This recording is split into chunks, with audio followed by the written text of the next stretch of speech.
सत्राजितस्त्वमदलुब्धवदर्कलब्धं दिव्यं स्यमन्तकमणिं भगवन्नयाचीः तत्कारणं बहुविधं मम भाति नूनं तस्यात्मजां त्वयि रतां छलतो विवोढुम् अदत्तं तं तुभ्यं मणिवरमनेनाल्पमनसा प्रसेनस्तद्भ्राता गलभुविवहन् प्रापमृगयाम् अहन्नेन सिंहो मणिमहसि मांसभ्रमवशात् कपीन्द्रस्तं हत्वा मणिमपि च भालाय ददिवान् शशंसुः सत्राजिद्गिरमनुजनास्त्वां मणिहरं जनानां पीयूषं भवति गुणिनां दोषकणिका ततः सर्वज्ञोऽपि स्वजनसहितो मार्गणपरः प्रसेनं तं दृष्ट्वा हरिरमपि गतोऽभूः कपिगुहाम् भवन्तमपि तर्कयन्नितवयास्वयं जाम्बवान् मुकुन्दशरणं हि मां कैहरोद्धुमित्यालपन् विभो रघुपते हरे जय जयेत्यलं मुष्टिभिः चिरं तव समर्चनं व्यदितभक्तचूडामणिः भूत्वा ददेन दत्तां नवरमणीं वरमणिं च परिगृह्णन्ने अनुगृह्णन् अमुमागाः सपदि च सत्राजिते मणिं प्रादाः तदनु स खलु व्रीलालोलो विलोचनां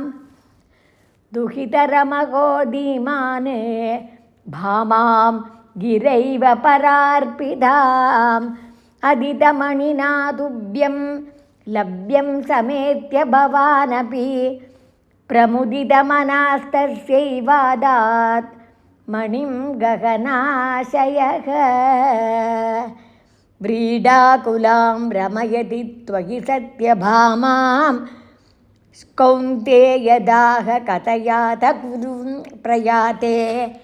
हि गान्धिनेयकृतवर्मगिरानिपात्य सत्राजितं शतधनुर्मणिमाजहार शोकात् कुरूनुपगतामवलोक्य कान्तां हत्वा द्रुतं शतधनुं समकर्षयस्तां रत्ने सशङ्क इव मैथिलगेहमेत्या रामो गदां समशिशिक्षिदधार्तराष्ट्रम् अक्रूर एष भगवन् भवदिश्चयैव सत्राजितः कुचरितस्य युयोजहिंसाम् अक्रूरतो मणिमना कृतवान् पुनस्त्वं तस्यैव भूतिमुपदातुमिति ब्रुवन्ति भक्तस्त्वयि स्थिरतरः स हि गान्धिनेयः तस्यैव कापतमतिः कथमीश जाता विज्ञानवान् प्रशमवानहमित्युदीर्णं गर्वं ध्रुवं शमयितुं भवता कृतैव यातं भयेन कृतवर्मयुतं पुनस्तं आहूय तद्विनिहितं च मणिं प्रकाश्य तत्रैव सुव्रतधरे विनिधाय तुष्यन्ने भामाकुचान्तरशयः